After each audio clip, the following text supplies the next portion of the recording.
I think that Stanhope does get that on some level, but at the same time, he's just one of those guys that just wants to be left alone. And if you've ever seen his comedy, it is rather raunchy. I'm actually a big fan of his last big comedy special out there, No Refunds, but I wouldn't call him so much a Bill Maher wannabe because, A, he's not that politically involved, and B, when he does mention politics, he seems to go a little harder core than Bill Maher. Loose Change is the film that really convinced Stanhope that 9/11 was an inside job. He's actually met the other Loose Change guys. I saw him briefly in here quickly. But I hear your frustration that people like himself sit there and say, well, Alex, if you just focused on one thing, they don't see the bigger picture. They don't see the dire need for people to get over their apathy, to take action, to stand up against the system, and that it is bigger than just 9/11 was an inside job. If those people aren't safe, then you're not safe, and I'm not safe. Appreciate the call, Scott. We're going to go to Glenn in Kansas in just a moment, but I wanted to read this quote. This book is so awesome. Larry King on the cover says, if you're talking outspoken, unconventional, and no holds barred, you're talking Jesse Ventura. And this quote right here, I wasn't able to sleep the other night, so I got through the Dr. Martin Luther King Jr. chapter. He who passively accepts evil is as much involved in it as he who helps to perpetrate it. He who accepts evil without protesting against it is really cooperating with it. Truer words were never spoken. Glenn in Kansas. Glenn, you're on the line. Yes, sir. How you doing? Good. Hey, Jason, you there? Yes, sir. What's on your mind? Hey, Jason, I just viewed your Invisible Empire. I really liked it. Excellent. Thank you, sir. Well, I liked the part of it that's surreal. It looks like you and my son were in cahoots on it. But, what are you talking about? Kind of the intro where we go through the movie theater and into this garbage-filled New World Order apex kind of deal where you see the pyramid and maybe the eye on the other side. We're going to come back to Glenn. We're going to go to Aaron, John, Sherry, Michael, Chris, and others. 888-201-2244. It's the Infowarrior with Jason Bermas. Only at Infowars.com and PrisonPlanet.tv.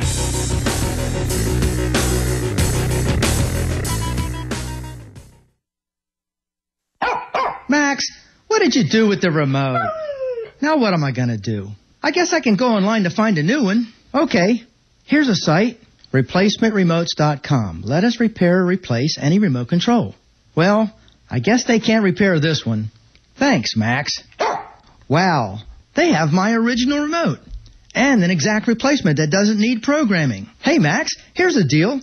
I can use the coupon code ALEX for a 5% discount. ReplacementRemotes.com has all my remotes for my TVs and accessories. I can order online at ReplacementRemotes.com or call them at 336-377-2220. I wonder if they sell dog toys. For all your remote control needs, visit ReplacementRemotes.com at 336-377-2220. ReplacementRemotes.com. ReplacementRemotes.com. If you need a remote control, ReplacementRemotes.com.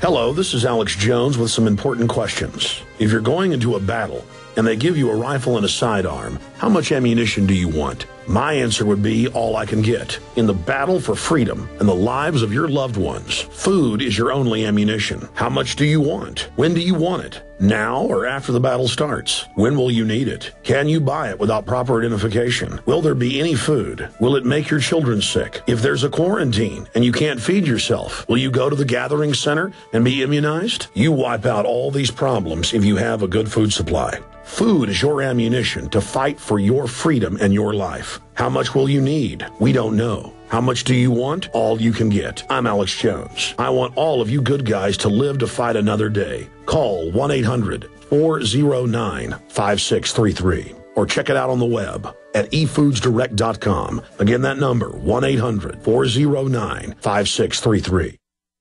Hi, this is Alex Jones. Did you know that the global elite are now storing non-hybrid seeds in secret storage vaults near the Arctic Circle? Did you know that in a real meltdown, non-hybrid seeds can become more valuable than silver or gold? It's true, seeds have outperformed even gold and silver before in this country, and it's possible that could even happen again. So our friends at Solutions from Science have put together the perfect mix of non-hybrid seeds. They call it a survival seed bank, and it can produce an endless supply of nutrient-dense food for you and your family. And here's the best part. These seeds have not been genetically modified in any way. and you actually get enough seeds to plant a full acre crisis garden. So visit them today at survivalseedbank.com. That's survivalseedbank.com. Or give them a call at 877-327-0365. That's 877-327-0365. Remember, in a real crisis, non-hybrid seeds are the ultimate barter item. This is Alex Jones for survivalseedbank.com. Hi folks, this is Alex Jones, and I want to tell you about the Silver Lungs generator. Now you can produce pure and endless colloidal silver and deliver the solution directly into the bloodstream by breathing the solution through the lungs. The respiratory system is the first line of defense for airborne pathogens and viruses. The Silver Lungs generator infuses the respiratory system with your self-produced nano-silver solutions and also delivers the silver nanoparticles instantly into the bloodstream. With continued legislation threatening the sale of nano-silver products, you can now produce pure and endless colloidal silver with the Silver Lungs generator. Very easy to follow step-by-step instructions are provided, making production fast and simple. Go to www.silverlungs.com today and learn more about the breakthrough technology of the Silver Lungs generator. That's www.silverlungs.com.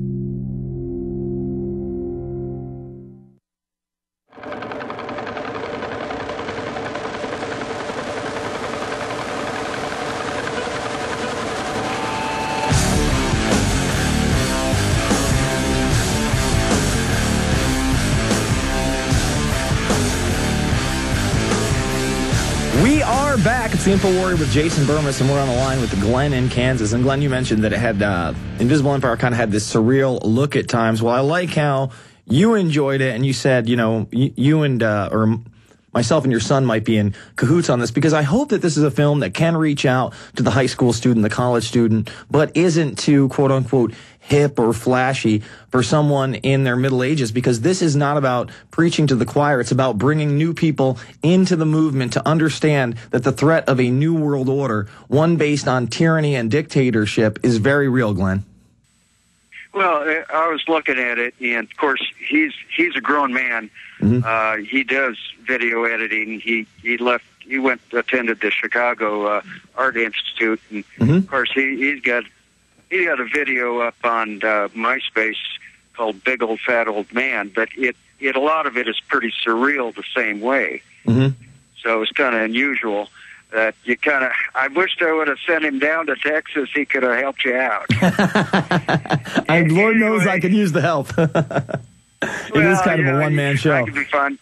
No, I'm telling you, man. I mean, you look at that film, and, I did half the graphics on it. My one editor did the other half, obviously, and then there's Rob Jacobson that was involved. But no more than 4 people touched that movie, and to build a 2-hour-plus documentary of that caliber, it's almost unheard of. When you see the studios and the kind of sets that they have, and somebody does the audio, and somebody does the video, and somebody conducts the interviews. We really are a one-stop shop to make these films, Glenn, and that's why I think that they're so powerful, because they come from the heart, and we drive to get them better and better every time. Appreciate the call. Let's go to Aaron in Pennsylvania. Aaron, you're on the line. Hey, Jason. It's a pleasure being on with you this evening. Thank you. Hey, I just wanted to see if you actually watched the television show Prison Break. Recently, it was just released on the DVD, and I managed to watch the entire monolithic set. Mm-hmm. And I was wondering if you were aware of how explicitly it speaks about the New World Order and refers to themes that are kind of common to this show and to Alex's show.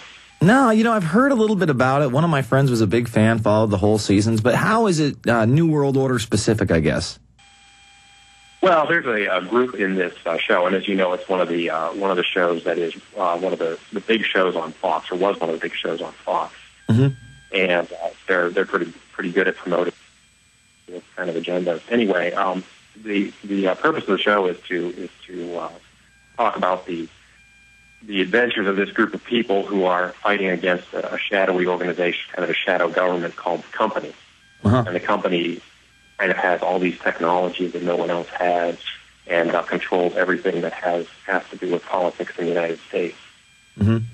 So, and then there's another element too, in which the Company brings forward a group of criminals from Chicago, actually, and puts them in the White House and does a great deal of damage with those people. And this is a show that started in 2004, so this was well before Obama was ever put it off. Well, that is very interesting, and I've heard that sort of thing. So the guys that are actually in the prison, they're going after this group and trying to expose them, and that's why they're in the prison?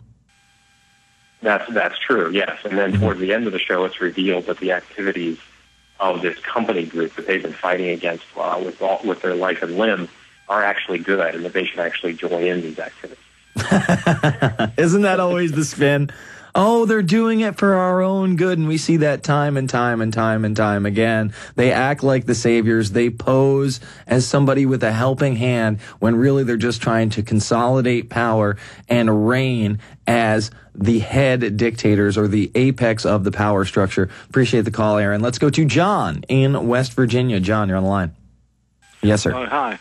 I heard you talking a couple weeks ago, I think it was a couple weeks ago, where you were hoping that there would come a time